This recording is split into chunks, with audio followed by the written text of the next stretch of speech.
اس کے دو مطلب ہیں اور دونوں اپنی اپنی جگہ پر صحیح ہیں۔ ایک یہ کہ میرے بندوں یعنی انسانوں پر تجھے اختیار یہ حاصل نہ ہوگا کہ تو انہیں زبردستی اپنی راہ پر کھینچ لے جائے، تو فقط بہکانے اور پھسلانے اور غلط مشورے دینے اور جھوٹے وعدے کرنے کا مجاز کیا جاتا ہے، مگر تیری بات کو قبول کرنا یا نہ کرنا ان بندوں کا اپنا کام ہوگا۔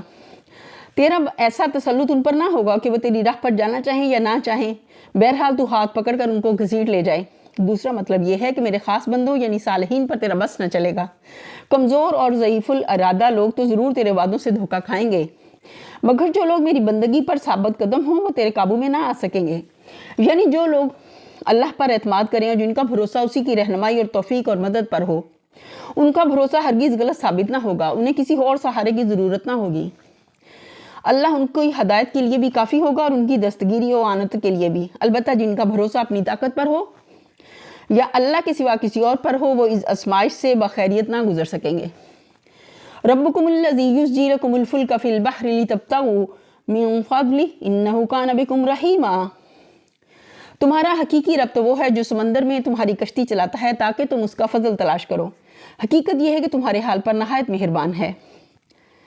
اوپر کے سلسلے بیان سے اس کا تعلق سمجھنے کے لیے اس رکوع کے ابتدائی مضمون پر پھر ایک نگاہ ڈال لی جائے۔ اس میں یہ بتایا گیا ہے کہ ابلیس روز اول سے اولاد آدم کے پیچھے پڑا ہوا ہے تاکہ اس کو آرزوؤں اور تمناؤں، جھوٹے وعدوں کے دام میں پھانس کر راہ راستے ہٹا لے جائے اور یہ ثابت کر دے کہ وہ اس بزرگی کا مستحق نہیں ہے جو اسے اللہ نے عطا کی ہے۔ اس خطرے سے اگر کوئی چیز انسان کو بچا سکتی ہے تو وہ صرف یہ ہے کہ انسان اپنے رب کی بندگی پر ثابت قدم رہے اور ہدایت و اعانت کے لیے اسی کی طرف رجوع کرے اور اسی کو اپنا وکیل مدار توکل بنائے۔ اس کے سوا دوسری جو راہ بھی انسان اختیار کرے گا شیطان کے پھندوں سے بچ نہ سکے گا۔ اس تقریر سے یہ بات خود بخود نکل آئی کہ جو لوگ توحید کی دعوت کو رد کر رہے ہیں اور شرک پر اصرار کیے جاتے ہیں وہ دراصل آپ ہی اپنی تباہی کے در پہ ہیں۔ اسی مناسبت سے یہاں توحید کا اثبات اور شرک کا ابتدال کیا جا رہا ہے، یعنی ان معاشی اور تمدنی اور علمی و ذہنی فوائد سے فائدہ متمتع ہونے کی کوشش کرو جو بحری سفروں سے حاصل ہوتے ہیں۔ وَإِذَا مَسَّكُمُ الضُّرُّ فِي الْبَحْرِ ضَلَّ مَن تَدْعُونَ إِلَّا إِيَّاهُ فَلَمَّا نَجَّاكُمْ إِلَى الْبَرِّ أَعْرَضْتُمْ وَكَانَ الْإِنسَانُ كَفُورًا۔ اور جب سمندر میں تم پر مصیبت آتی ہے تو اس کے سوا دوسرے جن کو تم پکارتے وہ سب گم ہو جاتے ہیں، مگر جب وہ تم کو بچا کر خشکی پر پہنچا دیتا ہے تو تم اس سے منہ موڑ جاتے ہو اور انسان واقعی بڑا ناشکرا ہے۔ یعنی یہ اس بات کی دلیل ہے کہ تمہاری اصلی فطرت ایک اللہ کے سوا کسی کو رب نہیں مانتی اور تمہارے اپنے دل کی گہرائیوں میں یہ شعور موجود ہے کہ نفع نقصان کے حقیقی اختیارات کا مالک بس وہی ایک ہے، اللہ ہے، ورنہ آخر اس کی کیا وجہ ہے کہ جو اصل وقت دستگیری کا ہے اس وقت تم کو ایک اللہ کے سوا کوئی دوسرا دستگیر نہیں سوچتا۔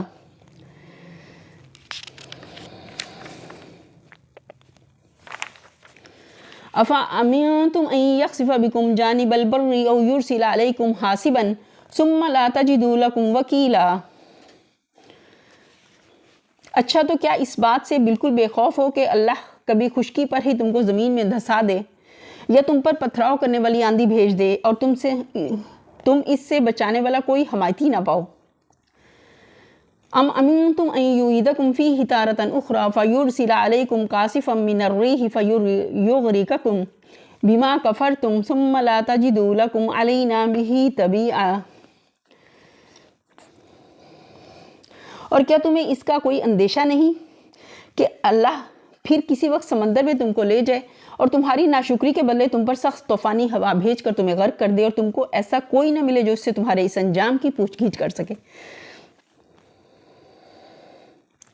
وَلَقَدْ كَرَّمْنَا بَنِي آدَمَ وَحَمَلْنَاهُمْ فِي الْبَرِّ وَالْبَحْرِ وَرَزَقْنَاهُمْ مِنَ الطَّيِّبَاتِ وَفَضَّلْنَاهُمْ عَلَى كَثِيرٍ مِّمَّنْ خَلَقْنَا تَفْضِيلًا۔ یہ تو ہماری عنایت ہے کہ ہم نے بنی آدم کو بزرگی دی اور انہیں خشکی و تری میں سواریاں عطا کی اور ان کو پاکیزہ چیزوں سے رزق دیا اور اپنی بہت سی مخلوقات پر نمایاں فوقیت بخشی۔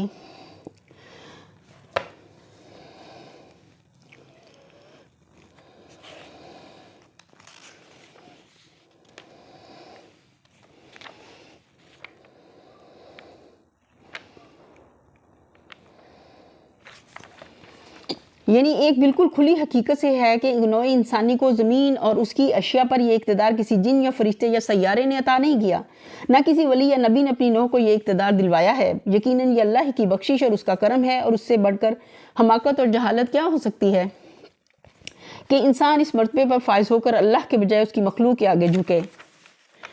یوم ندعو کل اناس بامامہم فمن اوتی کتابہ بیمینہ فاولئک یقرؤون کتابہم ولا یظلمون فتیلا۔ پھر خیال کرو اس دن کا جبکہ ہم ہر انسانی گروہ کو اس کے پیشوا کے ساتھ بلائیں گے۔ اس وقت جن لوگوں کو ان کا نامہ اعمال سیدھے ہاتھ میں دیا گیا وہ اپنا کارنامہ پڑھیں گے اور ان پر ذرا برابر ظلم نہ ہوگا۔ یہ بات قرآن مجید میں متعدد مقامات پر بیان کی گئی ہے کہ قیامت کے روز نیک لوگوں کو ان کا نامہ اعمال سیدھے ہاتھ میں دیا جائے گا اور وہ خوشی خوشی اسے دیکھیں گے، بلکہ دوسروں کو بھی دکھائیں گے۔ رہے بد اعمال لوگ تو ان کا نامہ سیاہ ان کو بائیں ہاتھ میں دیا جائے گا اور وہ اسے لیتے ہی پیٹھ پیچھے چھپانے کی کوشش کریں گے۔ مَن كَانَ فِي هَٰذِهِ أَعْمَىٰ فَهُوَ فِي الْآخِرَةِ أَعْمَىٰ وَأَضَلُّ سَبِيلًا۔ اور جو اس دنیا میں اندھا بن کر رہا وہ آخرت میں بھی اندھا ہی رہے گا، بلکہ راستہ پانے میں اندھے سے بھی زیادہ ناکام۔ وَإِن كَادُوا لَيَفْتِنُونَكَ عَنِ الَّذِي أَوْحَيْنَا إِلَيْكَ لِتَفْتَرِيَ عَلَيْنَا غَيْرَهُ وَإِذًا لَاتَّخَذُوكَ خَلِيلًا۔ اے محمد صلی اللہ علیہ وسلم، ان لوگوں نے اس کوشش میں کوئی کسر اٹھا نہیں رکھی کہ تمہیں فتنے میں ڈال کر اس وحی سے پھیر دیں جو ہم نے تمہاری طرف بھیجی ہے، تاکہ تم ہمارے نام پر اپنی طرف سے کوئی بات گھڑو۔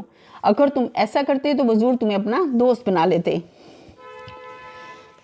یہ ان حالات کی طرف اشارہ ہے جو پچھلے 10-12 سال سے نبی صلی اللہ علیہ وسلم کو مکے میں پیش آ رہے تھے۔ کفار مکہ اس بات کے در پہ تھے کہ جس طرح بھی ہو آپ کو توحید کی اس دعوت سے ہٹا دیں جسے آپ پیش کر رہے تھے، اور کسی نہ کسی طرح آپ کو مجبور کر دیں کہ آپ ان کے شرک اور رسوم جاہلیت سے کچھ نہ کچھ مصالحت کریں۔ اس غرض کے لیے انہوں نے اپنے آپ کو فتنے میں ڈالنے کی ہر کوشش کی۔ فریب بھی دیے، لالچ بھی دیے، دھمکیاں بھی دیں، جھوٹے پروپگنڈے کا طوفان بھی اٹھایا، ظلم و ستم بھی کیا، معاشی دباؤ بھی ڈالا، معاشرتی مقاطعہ بھی کیا، اور وہ سب کچھ کر ڈالا جو کسی انسان کے عزم کو شکست دینے کے لیے کیا جا سکتا تھا۔ وَلَوْلَا أَن ثَبَّتْنَاكَ لَقَدْ كِدتَّ تَرْكَنُ إِلَيْهِمْ شَيْئًا قَلِيلًا۔ اور بعید نہ تھا کہ اگر ہم تمہیں مضبوط نہ رکھے تو ان کی طرف کچھ نہ کچھ جھک جاتے۔ إِذًا لَأَذَقْنَاكَ ضِعْفَ الْحَيَاةِ وَضِعْفَ الْمَمَاتِ ثُمَّ لَا تَجِدُ لَكَ عَلَيْنَا نَصِيرًا۔ لیکن اگر تم ایسا کرتے تو ہم تمہیں دنیا میں بھی دوہرے عذاب کا مزہ چکھاتے اور آخرت میں بھی دوہرے عذاب کا، پھر ہمارے مقابلے میں تم کوئی مددگار نہ پاتے۔ اللہ تعالیٰ اس ساری رویداد پر تبصرہ کرتے ہوئے 2 باتیں ارشاد فرماتا ہے۔ ایک یہ کہ اگر تم حق کو حق جان لینے کے بعد باطل سے کوئی سمجھوتا کر لیتے تو یہ بگڑی ہوئی قوم تو ضرور تم سے خوش ہو جاتی، مگر اللہ کا غضب تم پر بھڑک اٹھتا اور تمہیں دنیا اور آخرت دونوں میں دوہری سزا دی جاتی۔ دوسرے یہ کہ انسان خواہ وہ پیغمبر ہی کیوں نہ ہو خود اپنے بل بوتے پر باطل کے ان طوفانوں کا مقابلہ نہیں کر سکتا جب تک اللہ کی مدد اس کی توفیق کے شامل حال نہ ہو۔ یہ سراسر اللہ کا بخشا ہوا صبر و ثبات تھا جس کی بدولت نبی صلی اللہ علیہ وسلم حق و صداقت کے موقف پر پہاڑ کی طرح جمے رہے اور کوئی سیلاب بلا آپ کو بال برابر بھی اپنی جگہ سے نہ ہٹا سکا۔ وَإِن كَادُوا لَيَسْتَفِزُّونَكَ مِنَ الْأَرْضِ لِيُخْرِجُوكَ مِنْهَا وَإِذًا لَا يَلْبَثُونَ خِلَافَكَ إِلَّا قَلِيلًا۔ اور یہ لوگ اس بات پر بھی تلے رہے ہیں کہ تمہارے قدم اس سرزمین سے اکھاڑ دیں اور تمہیں یہاں سے نکال باہر کریں، لیکن اگر یہ ایسا کریں گے تو تمہارے بعد یہ خود یہاں کچھ زیادہ دیر نہ ٹھہر سکیں گے۔ یہ صریح پیش گوئی ہے جو اس وقت تو صرف ایک دھمکی نظر آتی تھی، مگر 10-11 سال کے اندر ہی حرف بحرف سچی ثابت ہوئی۔ اس صورت کے نزول پر 1 ہی سال گزرا تھا کہ کفار مکہ نے نبی صلی اللہ علیہ وسلم کو وطن سے نکل جانے پر مجبور کر دیا، اور اس پر 8 سال سے زیادہ نہ گزرے تھے کہ آپ فاتح کی حیثیت سے مکہ معظمہ میں داخل ہوئے، اور پھر 2 سال کے اندر سرزمین ارض مشرکین کے وجود سے پاک کر دی گئی۔ پھر جو بھی اس ملک میں رہا مسلمان بن کر رہا، مشرک بن کر وہاں نہ ٹھہر سکا۔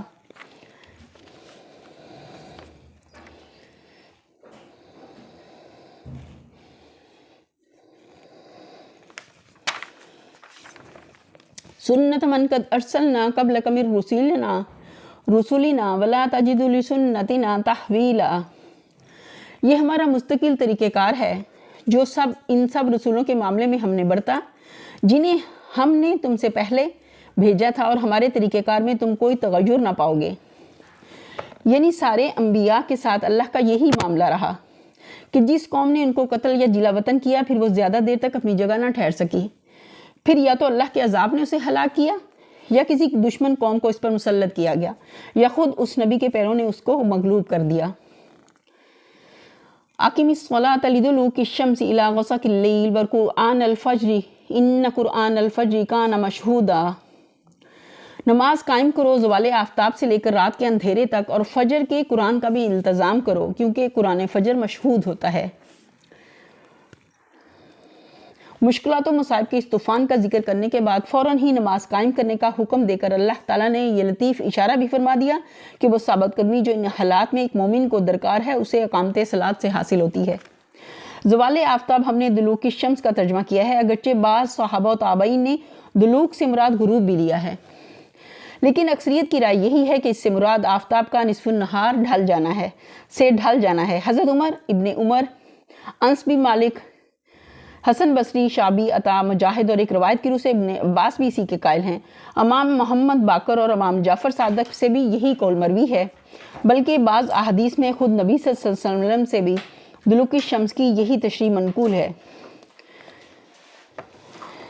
غسق اللیل بعض کے نزدیک رات کا پوری طرح تاریک ہو جانا ہے، اور بعض نے اس سے نصف شب مراد لیتے ہیں۔ اگر پہلا قول تسلیم کیا جائے تو اس سے عشاء کا اول وقت مراد ہوگا، اور اگر دوسرا قول صحیح مانا جائے تو پھر یہ اشارہ عشاء کے آخر وقت کی طرف ہے۔ فجر کے لغوی معنی ہے پو پھٹنا، یعنی وہ وقت جب اول سپیدہ صبح رات کی تاریکی کو پھاڑ کر نمودار ہوتا ہے۔ فجر کے قرآن سے مراد فجر کی نماز ہے۔ قرآن مجید میں نماز کے لیے کہیں تو صلاۃ کا لفظ استعمال ہوا ہے، اور کہیں اس کے مختلف اجزاء میں سے کسی جز کا نام لے کر پوری نماز مراد لی گئی ہے، مثلا تسبیح، حمد، ذکر، قیام، رکوع، سجود وغیرہ۔ اسی طرح یہاں فجر کے وقت قرآن پڑھنے کا مطلب محض قرآن پڑھنا نہیں بلکہ نماز میں قرآن پڑھنا ہے۔ اس طریقے سے قرآن مجید نے ضمناً یہ اشارہ کر دیا ہے کہ نماز کن اجزاء سے مرکب ہونی چاہیے، اور انہی اشارات کی رہنمائی میں نبی صلی اللہ علیہ وسلم نے نماز کی وہ حیت مقرر فرمائی جو مسلمانوں میں رائج ہے۔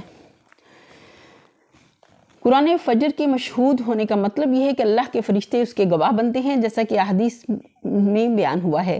اگرچہ فرشتے ہر نماز اور ہر نیکی کے گواہ ہیں، لیکن جب خاص طور پر نماز فجر کی قرات پر ان کی گواہی کا ذکر کیا گیا تو اس کا صاف مطلب یہ ہے کہ اسے ایک خاص اہمیت حاصل ہے۔ اسی وجہ سے نبی صلی اللہ علیہ وسلم نے فجر کی نماز میں طویل قرات کرنے کا ایک طریقہ اختیار فرمایا، اور اسی کی پیروی صحابہ کرام نے بھی کی، اور بعد کے ائمہ نے بھی اسے مستحب قرار دیا۔ اس آیت میں مجملاً یہ بتایا گیا ہے کہ 5 وقتہ نماز جو معراج کے موقع پر فرض کی گئی تھی اس کے اوقات کی تنظیم کس طرح کی جائے۔ حکم ہوا کہ ایک نماز تو طلوع آفتاب سے پہلے پڑھ لی جائے، اور باقی 4 نمازیں زوال آفتاب کے بعد سے ظلمت شب تک پڑھی جائیں۔ پھر اس حکم کی تشریح کے لیے جبرائیل علیہ السلام بھیجے گئے، جنہوں نے نماز کے ٹھیک اوقات کی تعلیم نبی صلی اللہ علیہ وسلم کو دی۔ چنانچہ ابو داؤد اور ترمذی میں ابن عباس کی روایت ہے کہ نبی صلی اللہ علیہ وسلم نے فرمایا، جبرائیل نے 2 مرتبہ مجھ کو بیت اللہ کے قریب نماز پڑھائی۔ پہلے دن ظہر کی نماز ایسے وقت پڑھائی جبکہ سورج ابھی ڈھلا ہی تھا اور سایہ ایک جوتی کے تسمے سے زیادہ دراز نہ تھا۔ پھر عصر کی نماز ایسے وقت پڑھائی جبکہ ہر چیز کا سایہ اس کے اپنے قد کے برابر تھا۔ پھر مغرب کی نماز ٹھیک اس وقت پڑھائی جبکہ روزہ دار روزہ افطار کرتا ہے۔ پھر عشاء کی نماز شفق غائب ہوتے ہی پڑھا دی، اور فجر کی نماز اس وقت پڑھائی جبکہ روزہ دار پر کھانا پینا حرام ہو جاتا ہے۔